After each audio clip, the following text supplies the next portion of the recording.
ladies and gentlemen. The very word secrecy is repugnant in a free and open society, and we are, as a people, inherently and historically opposed to secret societies, to secret oaths, and to secret proceedings. We decided long ago that the dangers of excessive and unwarranted concealment of pertinent facts far outweighed the dangers which are cited to justify it.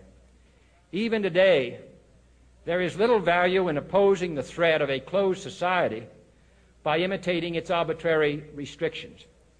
Even today, there is little value in ensuring the survival of our nation if our traditions do not survive with it. And there is very grave danger that an announced need for increased security will be seized upon by those anxious to expand its meaning to the very limits of official censorship and concealment. That I do not intend to permit to the extent that it's in my control. And no official of my administration, whether his rank is high or low, civilian or military, should interpret my words here tonight as an excuse to censor the news, to stifle dissent, to cover up our mistakes, or to withhold from the press and the public the facts they deserve to know. For we are opposed around the world by a monolithic and ruthless conspiracy that relies primarily on covert means for expanding its sphere of influence, on infiltration instead of invasion, on subversion instead of elections, on intimidation instead of free choice, on guerrillas by night instead of armies by day. It is a system which has conscripted vast human and material resources into the building of a tightly knit, highly efficient machine that combines military, diplomatic, intelligence, economic, scientific, and political operations. Its preparations are concealed, not published. Its mistakes are buried, not headlined. Its dissenters are silenced, not praised. No expenditure is questioned, no rumor is printed, no secret is revealed. No president should fear public scrutiny of his program, for from that scrutiny comes understanding, and from that understanding comes support or opposition, and both are necessary. I am not asking your newspapers to support an administration, but I am asking your help in the tremendous task of informing and alerting the American people. For I have complete confidence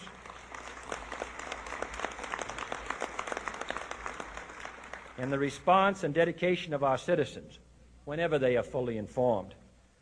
I not only could not stifle controversy among your readers, I welcome it. This administration intends to be candid about its errors. For as a wise man once said, an error doesn't become a mistake until you refuse to correct it. We intend to accept full responsibility for our errors, and we expect you to point them out when we miss them.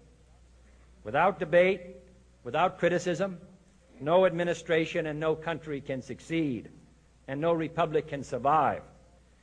That is why the Athenian lawmaker Solon decreed it a crime for any citizen to shrink from controversy.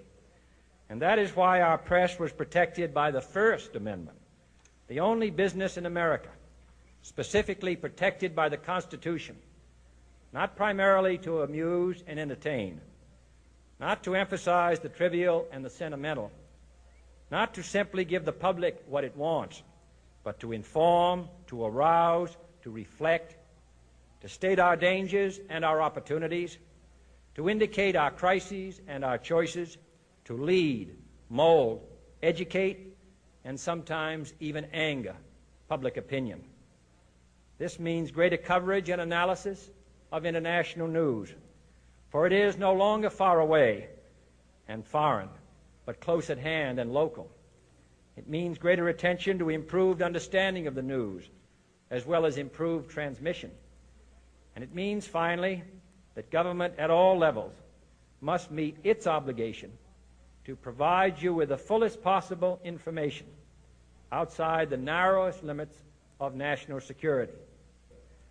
And so it is to the printing press, to the recorder of man's deeds, the keeper of his conscience, the courier of his news, that we look for strength and assistance, confident that with your help, man will be what he was born to be, free and independent.